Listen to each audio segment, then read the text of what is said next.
The second trailer for Breath of the Wild's upcoming sequel had some interesting revelations, perhaps the most important being that Link will travel across strange, mystical islands floating in the air. I've talked about these mysterious sky islands on the channel before, but only right after the second trailer was released. So while we're still waiting on new information about the game, let's have a look back and piece together as much as we can about Breath of the Wild 2's new setting, the sky. First, where are the islands? They have an otherworldly feel, but it's pretty certain that they're found in the air above Hyrule. Though we can't spot any in the trailer shots on the ground, we can see the surface from the islands. Here we can get a glimpse of Tabantha Canyon and its windmills from above. Interestingly, we can see what looks like fallen debris from these islands on the ground. The same angular rocks can be seen scattered around Hyrule. So whatever these islands are, and whatever the reason is for Link being there, it's pretty certain that they're found in the skies above the kingdom. We don't see one or two of them either. Multiple shots from the trailer show countless numbers of these sky islands hanging amongst the clouds, many at different elevations from one another. There aren't any visible bridges between the islands, but this could be because later on in the trailer we see what might be one of the game's central mechanics, Link's ability to jump through solid stone and emerge on the other side. This matches patents filed for by Nintendo which detail this mechanic, where, if the right conditions are met, the player character can move through ceilings. This new mechanic seems to function only to move Link directly upwards, which would go hand in hand with paragliding and skydiving when traversing the skies. Gliding and diving would allow Link to move horizontally while losing altitude, then climbing the islands like ladders would allow him to move higher up. It's not clear how Link will access these islands from Hyrule's surface. It might be the case that some islands are low enough that they can be accessed using the jump mechanic directly from the ground, or Link might have to gain access to the skies by some other means. Just before we see Link jumping upwards, there's a shot of a puddle of water returning to a droplet which rises into the air. The liquid is a similar colour to that of the puddle which Link emerges from in the sky, which could mean that this reversing droplet is the first part of this new technique. This is interesting because the puddle looks to be on the surface of Hyrule, with familiar green grass and yellow flowers in the background, which could mean that this jump can be used to travel from the grounds to the Sky Islands. The patents filed by Nintendo also detail skydiving and aerial combat with the bow and arrow, which look to have been fleshed out a lot more than in the original game. Perhaps Link will take on enemies in the sky and battle monsters while in freefall. So we know where the islands are and can guess at the mechanics of how Link will travel around them, but a lot less clear is the reason why. What are these islands and why are they floating above Hyrule? Obviously, Nintendo are keeping details of the sequel's story close to their chest, and the trailers are deliberately very vague and cryptic.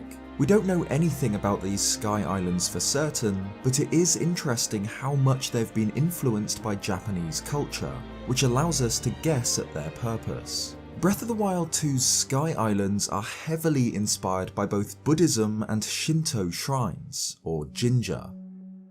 Jinja are sacred places built to enshrine kami. They're found all across Japan, marked by torii gates. These gates serve as the boundary between the ordinary and the sacred, and visitors to shrines usually bow when passing through. We can see structures that look like torii on most of Breath of the Wild 2's Sky Islands, marking the edges exactly like torii would. Traditionally, inside a jinja are buildings designed for worship or to house the shrine's kami. The layout of the structures on the islands is very similar, where we can see small stone buildings like Haiden. Also present within typical jinja are toro, small stone lanterns, and the sando, a pathway approaching the shrine, both of which appear to be represented here in the skies, as is the general layout, again with the torii marking the edges. It's also notable that every sky island we see in the trailer is covered in a sea of golden trees. These could be based on ginkgo trees, which are commonly found in Shinto shrines, famous for their displays of golden leaves in the autumn.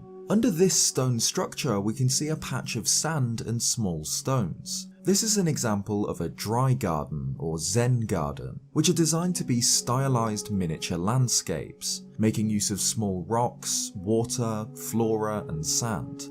They're found at many Shinto shrines where the white sand symbolizes purity. The islands don't only have small buildings either, there are massive structures like this tower. Its design is somewhat similar to an inverted pagoda, a Buddhist style of tower that could be found in some Shinto shrines, dating back to a time when Buddhism and Shinto were much more closely linked.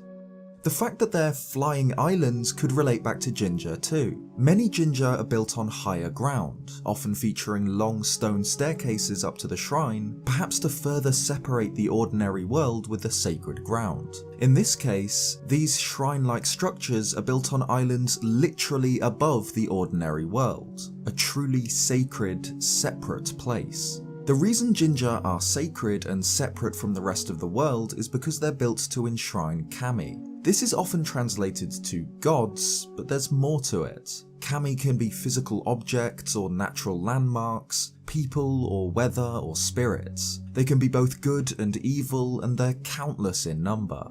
Kami would probably be a more accurate description for many minor gods in Zelda, like the Great Deku Tree, the guardian spirit of the Kokiri Forest, or the Windfish, a mysterious deity plagued by nightmares. In Jinja, the kami are called by ringing suzu, a type of bell, by pulling a rope often found hanging at the entrances of prayer halls. Interestingly, we can see what looks like a depiction of one of these ropes here, the symbol on the golem-like character seen in the trailer. I had no idea what this was meant to represent, but Rinkuto pointed out on Reddit that this closely matches the design of these ropes used to call the kami in Shinto shrines. So whatever this is, it's more than likely closely connected to the Sky Islands it's found in. In fact, the golem's shoulders each support a white statue, matching those found across the Sky Islands. It appears to be made out of stone, styled similarly to the stonework found on the islands, and its teal-green colour matches the highlights on these same structures.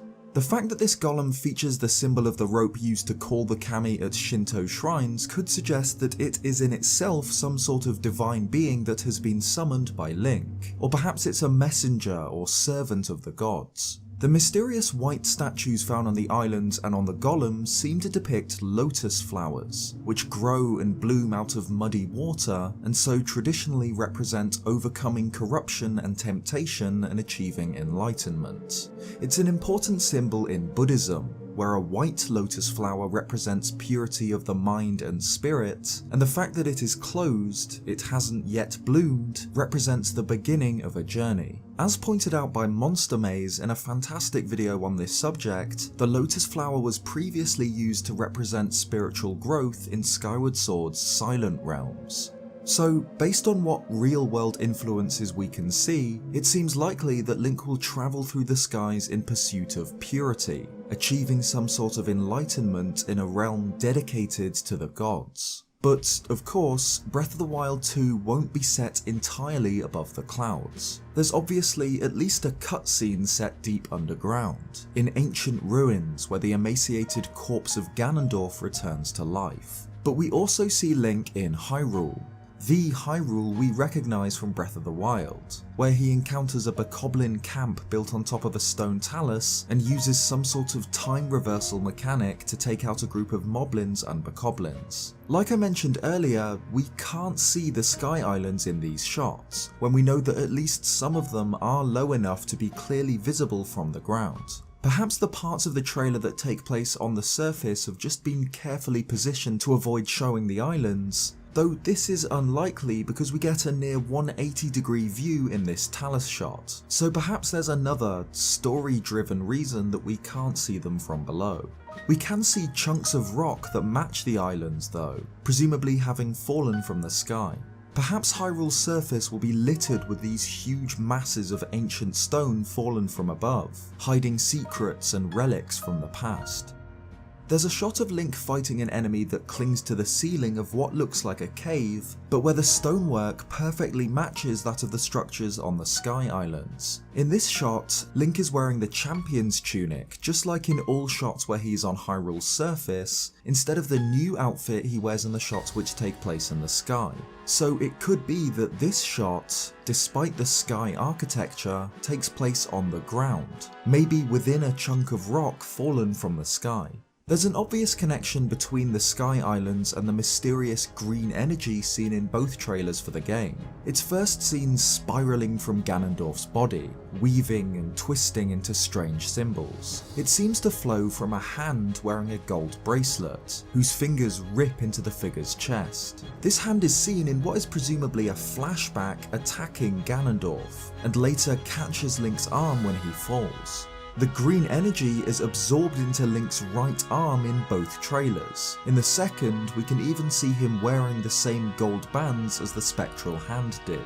Link's hand shows signs of this change in all shots where we can see it in the second trailer, both those taking place on the ground and in the sky. Most of the time it's an inky black colour, but it seems that it gives Link his new ability to jump through ceilings. We can see it glowing brightly as he moves. The same green energy seems to power the stone golem. We can see it threading through a set of rings in the golem's midsection. It even coils in the same way it does with Ganondorf's corpse, and the same green-blue light surrounds the rope symbol. I've mentioned before that this green-blue glow is often used to represent spirits, the energy of the deceased. This is true in multiple instances across the Zelda series, but particularly so in Breath of the Wild. The spirits of the champions and King Rome are surrounded by it, and luminous stones, said to contain the souls of the dead, glow with it at night. We can even see an abundance of luminous stones in the first trailer for the sequel, found all throughout the cave system where the pair encounter Ganondorf. Perhaps it's this possession by spirit energy, or even by malice, that causes Link to seek enlightenment in the skies. It could be that a central part of the game's story is purifying Link from something that happens in the caves. One of the original game's strongest and most important influences, the Studio Ghibli film Princess Mononoke, tells the story of Ashitaka, a prince whose right arm becomes poisoned and corrupted by a curse, which leads him to set out in search of a cure. The state of Link's arm in Breath of the Wild's sequel is unarguably very similar, which, coupled with the incredibly strong connections to Shinto shrines and Buddhist symbolism, suggests that Link, too, is on a quest to purify himself and break a curse. I've mentioned before that these Sky Islands could well be a depiction of the Sacred Realm, a holy dimension in which the Triforce once resided. The Sacred Realm appears in multiple games in multiple different forms, but is commonly shown as a golden land of floating islands, a place outside of Hyrule and the mortal realm. The design of the Sky Islands as Shinto shrines strongly supports this. They're based on real-world sacred places designed to exist outside of the ordinary world. In interviews, series producer Eiji Aonuma has said that a big reason they began development on a sequel was that they wanted to continue to use Breath of the Wild's world. And this seems like a brilliant way to keep it feeling fresh. We've already explored every detail of Hyrule below, found every Sheikah shrine and freed every divine beast, but now the adventure is different. Different enemies terrorize the surface, and mysterious, ancient ruins cling to islands high above. These Sky Islands could even work in much the same way as the Sheikah shrines did in the original game, as isolated mini-dungeons Link will encounter throughout his journey while he works towards a greater goal. Whatever the truth is about Breath of the Wild 2's Sky Islands, I can't wait to find out. It is a shame we didn't hear anything about the game in the recent Direct or the Game Awards before it, but fingers crossed we'll get another look before too long. Everything about this game is so mysterious and exciting, especially the strange ruins found among the clouds. What do you think about them? What are they, and why is Link travelling through the skies? Let me know in the comments. Cheers guys, and I'll see you next time.